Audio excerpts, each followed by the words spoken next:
But to be on the safer side, I would urge this association to seek a clarity on this point so that there is no ambiguity when we get into 1st July onwards. Okay? But I would think that it is on the actual rent because there is a distinction between declared tariff and tariff. And also they interchangeably use the word. Somewhere they say room tariff, somewhere they say room rent. So I assume that they are not talking about the declared tariff, but they are talking about the actual tariff.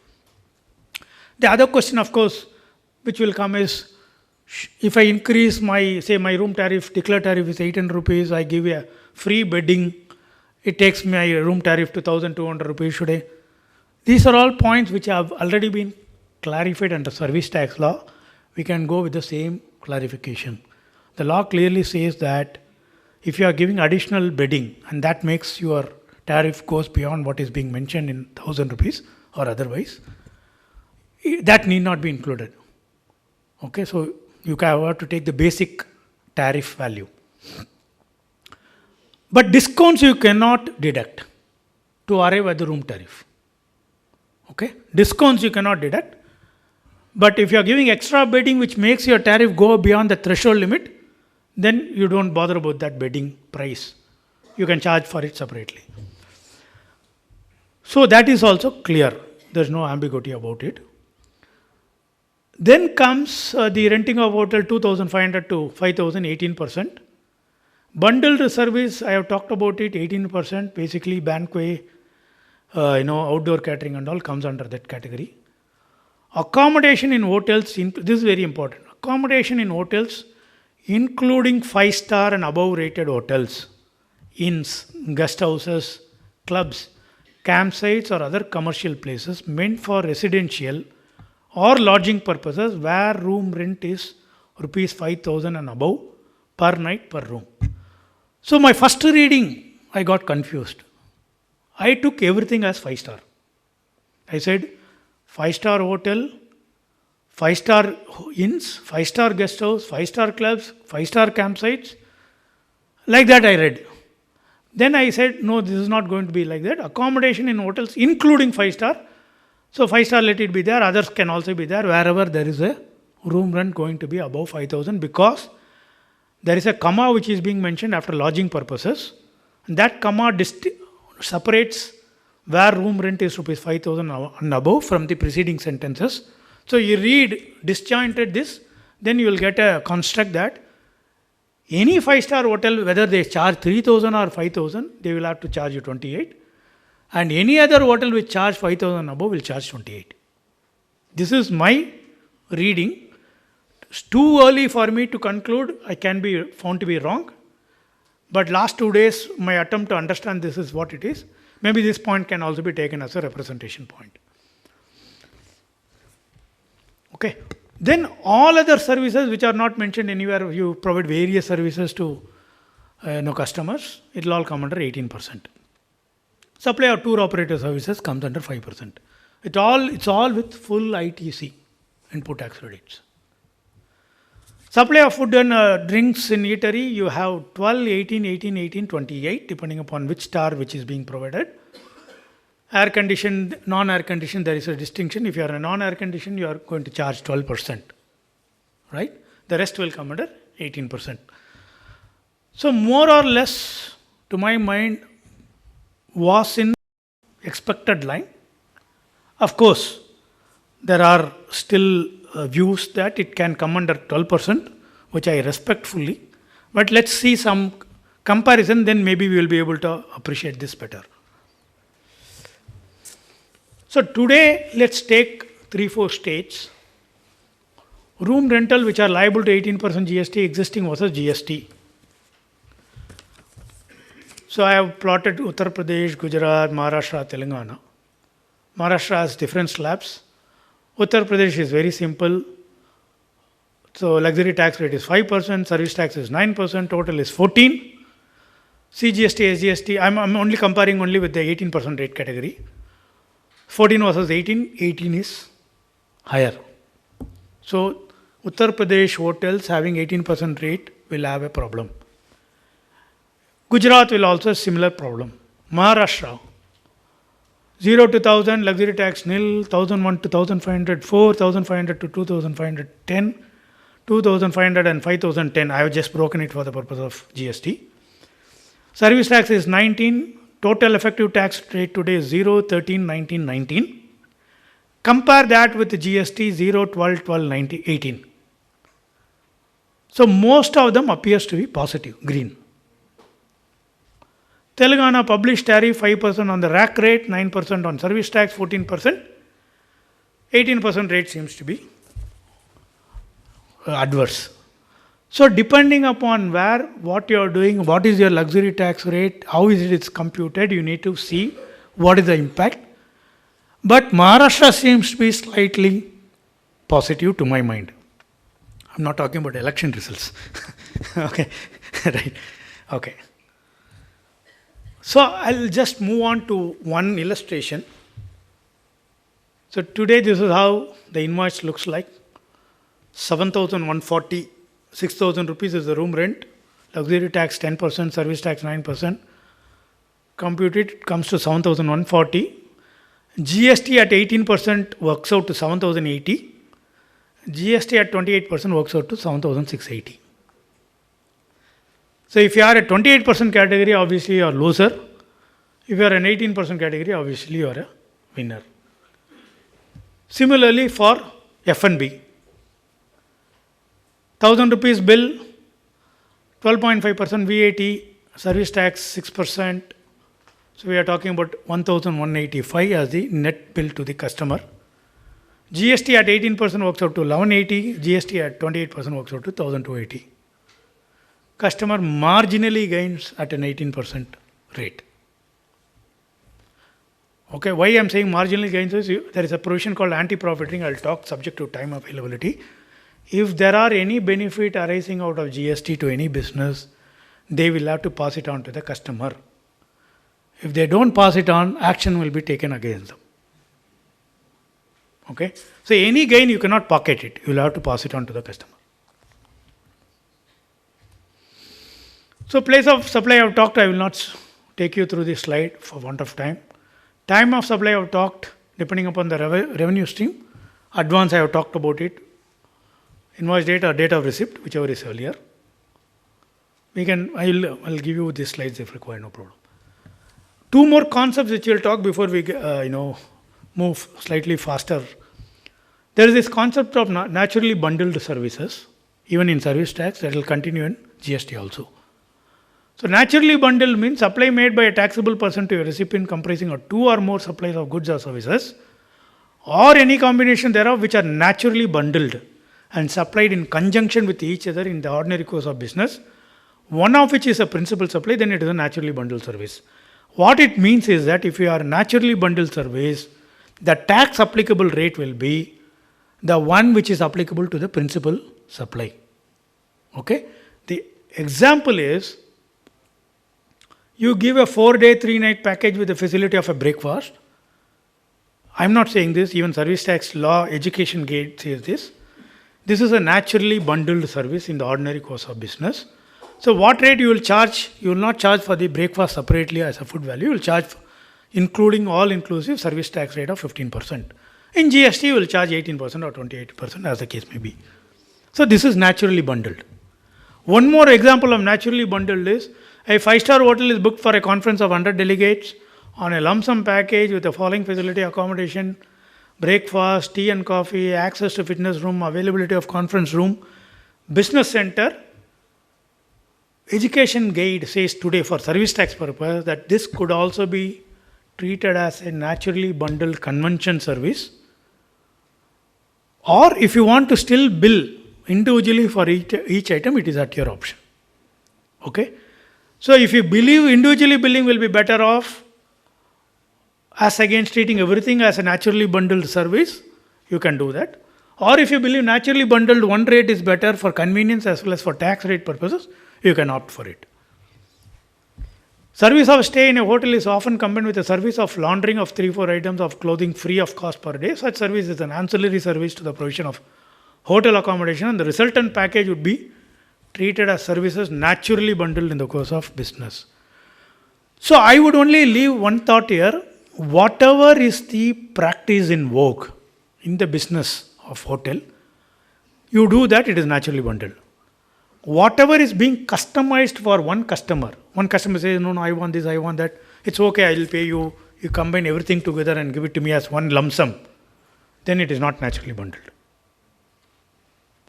Okay? But if you have a brochure, if you have a policy, if you have a pricing pattern which are naturally bundled services, then you have to take it. But if you don't have, but you create a customized package for him, then it is not naturally bundled. Then it can come into something called mixed supply, not naturally bundled. In this example, the government itself gives an example, says, a supply of package consisting of canned foods, sweets, chocolates, and juices when supplied for single price is a mixed supply, not naturally bundled.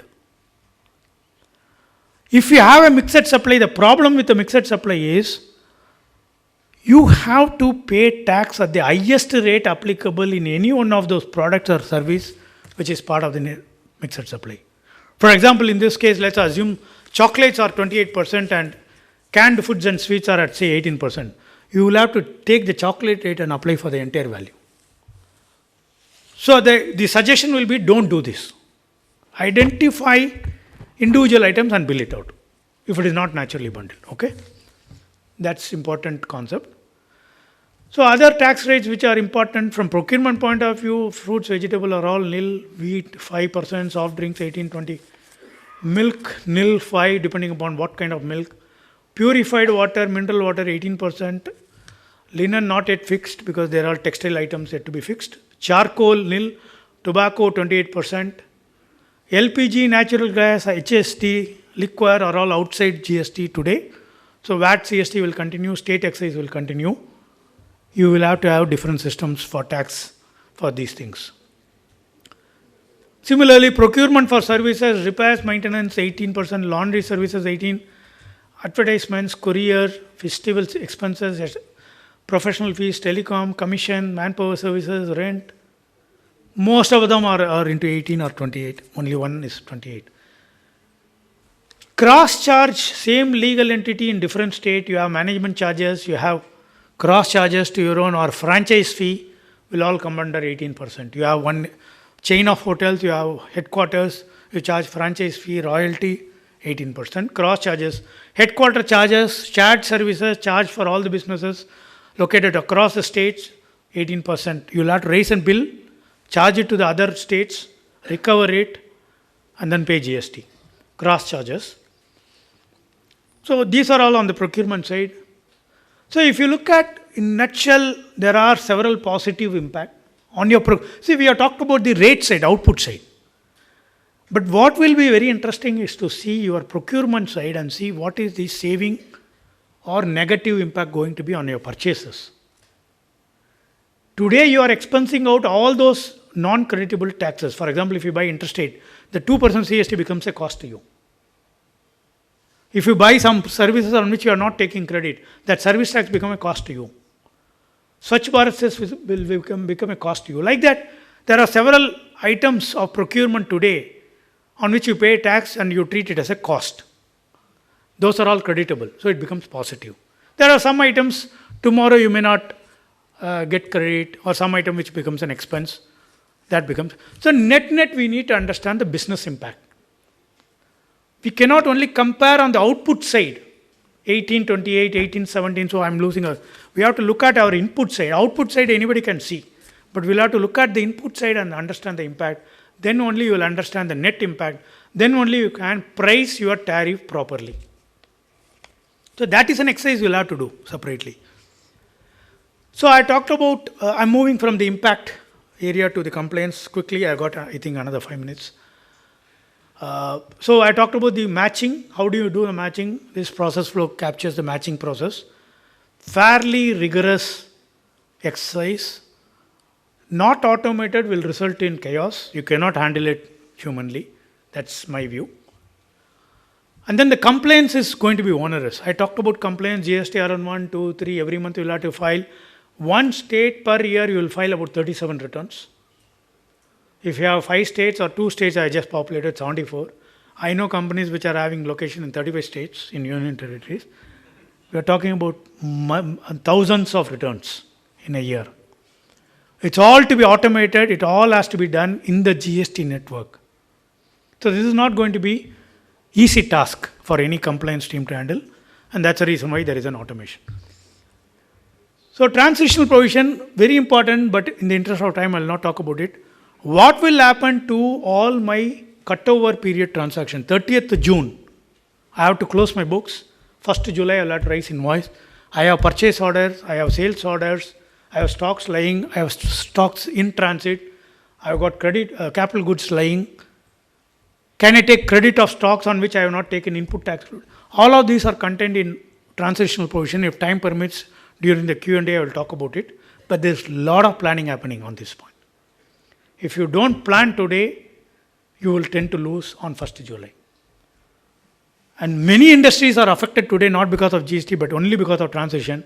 People are saying, I will not buy stocks unless you give me guarantee that I will not be subjected to tax twice, and also I will be given full credit on the stocks lying on 30th June. So this is a subject in itself. We will talk about it if possible in the Q&A. How do you tackle with open purchase order? You might have a rate contract for purchase of various things. What will happen to those rate contracts? What kind of price revisions? How do you issue credit note, debit note post GST? What is the time limit? What are the conditions? All of them have been prescribed, so we'll talk about it later. So one important compliance which you'll have to do is, I told you in GST and you'll have to file all of those returns. You will have to have necessarily directly deal with GST network or go through an ASP GSP. A GSP is a person who has been licensed by GST network. For example, E&Y is one who is licensed by GST network. A GSP can also be in ASP, or a third party can also be in ASP. Necessarily, you will have to upload your sales and purchase register either directly from your ERP into ASP GSP, or download into an Excel sheet, XML or comma separated value files and give it to the ASP. ASP will take all those data, upload it and do the matching for you, and then do several other value added activities on that data, and then upload it in a JSON compatible, JSON meaning the Java script notation format, and then it will be taken into GST network. It's a pretty interesting sequence of activity, but this is the framework of thing. Key action points before I close. Any savings that accrue would have to be passed on to the customer by way of price reduction. Otherwise, the anti-profiting clause will kick in. Plan for your transition credit. Valuation of composite supplies, you will have to see how best you have to structure those contracts or structure those solutions. Revisit business model, contract changes both on a purchase side and the sales side.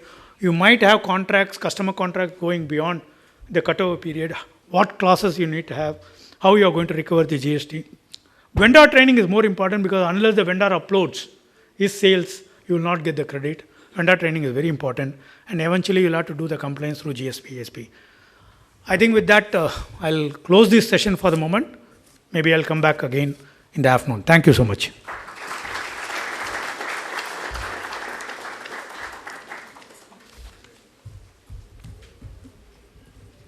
Please be seated. Excuse me. Please be seated. No, Thank you, Mr. Sriram.